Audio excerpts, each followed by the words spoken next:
Ман-Сити может подписать звезду Реала. Бразильский вингер мадридского Реала Родриго привлекает внимание Манчестер Сити, сообщает Фабрицио Романо. По информации источника, английский клуб после продаж Грилиша, Макати и Савиньо может пойти за трансфером звезды испанского гранда. Пеп Гвардиола является большим поклонником таланта бразильца. Реал оценивает бразильца в 100 миллионов евро. В Мадриде готовы попрощаться с Родриго. Лидс готовит суперпредложение Роме по нападающему. Рома может продать центрального нападающего Артема Довбика, пишет Ля Газета делла Спорт. Итальянский клуб не хочет отпускать 28-летнего игрока за сумму меньшую, чем он заплатил Жироне.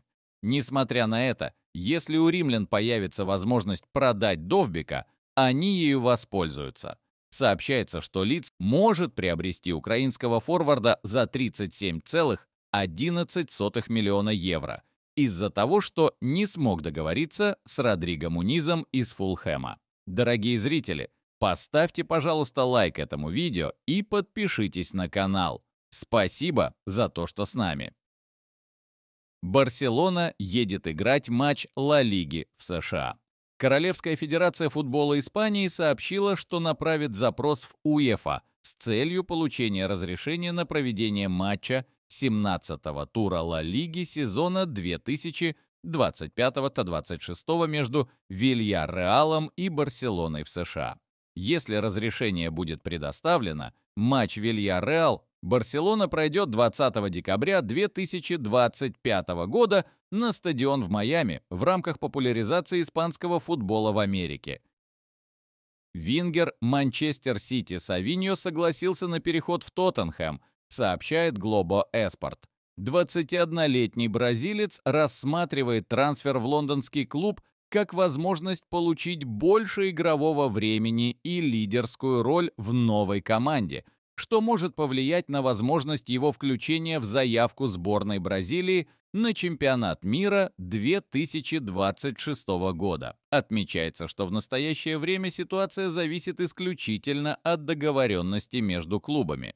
Манчестер Сити и Тоттенхэм ведут активные переговоры по трансферу Савиньо. По данным источника, сумма потенциальной сделки по трансферу футболиста Манчестер Сити в лондонский клуб может составить около 443 миллионов бразильских реалов, 70 миллионов евро, с учетом всех бонусных выплат. Ожидается, что именно такую сумму будет требовать клуб из Манчестера за трансфер бразильца. Ранее инсайдер Фабрицио Романо писал, что шпоры предложили 50 миллионов евро за бразильца, однако горожане хотят получить больше. Аль-Наср подписывает французского вингера Мюнхенской Баварии. Аль-Наср достиг договоренности с Баварией о трансфере вингера Кингсли Комана. Как сообщает Фабрицио Романо, сумма сделки составит чуть менее 30 миллионов евро. Французский вингер подпишет контракт на 3 года и присоединится к саудовскому клубу, который уже пополнили защитник Иньиго Мартинес и нападающий Жоау Феликс. Медосмотр и подписание контракта запланированы на текущую неделю.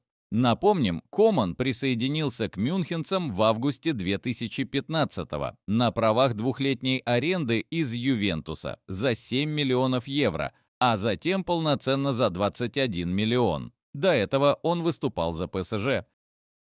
Реал может продать нападающего за невероятную сумму. Французский форвард мадридского Реала Килиан Мбаппе привлекает внимание клубов из Саудовской Аравии, сообщает Defensa Central по информации источника. Клуб из Саудовской Аравии намерен предложить 350 миллионов евро за 26-летнего футболиста, тем самым совершив самый дорогой трансфер в истории. Сам Мбаппе пока не заинтересован в переходе и сконцентрирован на игре за Реал. Однако, если в этом сезоне у игрока ничего не сложится в Реале, то вполне вероятно уже в следующем сезоне мы можем увидеть француза в одном чемпионате вместе с знаменитым Криштиану Роналду. Исак отказался играть за Ньюкасл и стремится перейти в Ливерпуль. Форвард Ньюкасла Александр Исак решительно настроен больше не выходить на поле в футболке клуба. По данным The Athletic, 25-летний швед даже в случае, если трансферное окно закроется без его перехода, считает свою карьеру в составе клуба завершенной и не намерен возвращаться в команду. Несмотря на официальную позицию руководства, что игрок не продается, Ньюкасл изучает ситуацию на рынке на фоне заинтересованности со стороны Ливерпуля. Сам Исак стремится продолжить карьеру именно на Энфилде. ПСЖ официально объявил о трансфере Забарного. 22-летний украинский защитник Илья Забарный покинул Борнмут и стал игроком ПСЖ, сообщает официальный сайт клуба.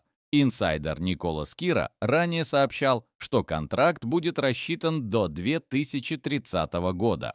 По данным инсайдера Фабрицио Романо, сумма трансфера составит 67 миллионов евро. Также, по информации L'Equipe, футболист в первый сезон будет получать 4,5 миллиона евро чистыми.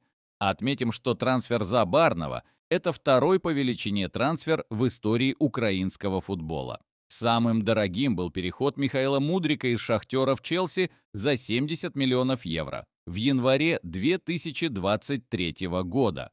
В топ-5 также входят трансферы Шевченко из Милана в Челси, Зинченко из Сити в Арсенал и Довбика из Жироны в Рому.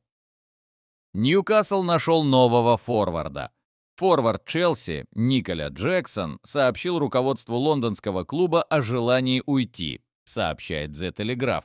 По информации источника, 24-летний сенегалец решил присоединиться к Ньюкаслу в случае ухода. Потенциальный трансфер будет зависеть от будущего нападающего клуба Александра Исака. Напомним, Челси купил форварда у Вильяреала летом 2023 года за 37 миллионов евро. В прошлом сезоне он забил 13 голов и отдал 5 ассистов в 34 матчах. Жирона подпишет бывшего игрока Атлетико. Испанская Жирона перед стартом сезона в испанском чемпионате оформит подписание 36-летнего футболиста Акселя Витцеля на правах свободного агента, сообщает издание «Марка». Среди претендентов на Витцеля был и Удинезе, однако итальянский клуб полностью проиграл конкуренцию Жироне. Напомним, опытный игрок остался без команды после того, как летом 2025 года попрощался с мадридским Атлетико. В составе матрасников полузащитник провел 3 года, сыграв 116 матчей. Милан близок к трансферу защитника. 23-летний центральный защитник Дженоа Кони де Винтер в ближайшее время перейдет в Милан. По информации инсайдера Фабрицио Романо, клубы достигли устной договоренности о трансфере игрока за 20 миллионов. После согласования последних деталей защитник пройдет медицинское обследование в Милане. Большой конфликт в ПСЖ. Клуб исключил из состава основного вратаря. По информации инсайдера Фабрицио Романо, ПСЖ исключил вратаря Джанлуиджи Доннарумму из заявки на матч за Суперкубок УЕФА против Тоттенхэма. Итальянский игрок отказался подписать новый контракт, а нынешний завершается через год. Сообщается, что Доннарумма покинет команду или этим летом, или уйдет свободным агентом через год, но играть не будет. Доннарумма считает эту ситуацию несправедливой, учитывая его заслуги за последние сезоны и в минувшей Лиге чемпионов, где он был одним из лучших во время пути за трофеем. При этом издание АС отмечает, что итальянский голкипер ПСЖ Джанлуиджи Доннарумма привлекает внимание Челси и Манчестер Юнайтед, которые уже готовы сделать предложение французам. А вот что касается другого вратаря команды, россиянина Матвея Сафонова, то он не намерен так просто покидать ПСЖ. Сафонов готов бороться за место в основе французов, однако непонятно, как он будет взаимодействовать на одном поле вместе с украинским защитником Ильей Забарным, который ранее высказывался против игры за один клуб вместе с россиянином. Дорогие зрители, поставьте, пожалуйста, лайк этому видео и подпишитесь на канал. Спасибо за то, что с нами.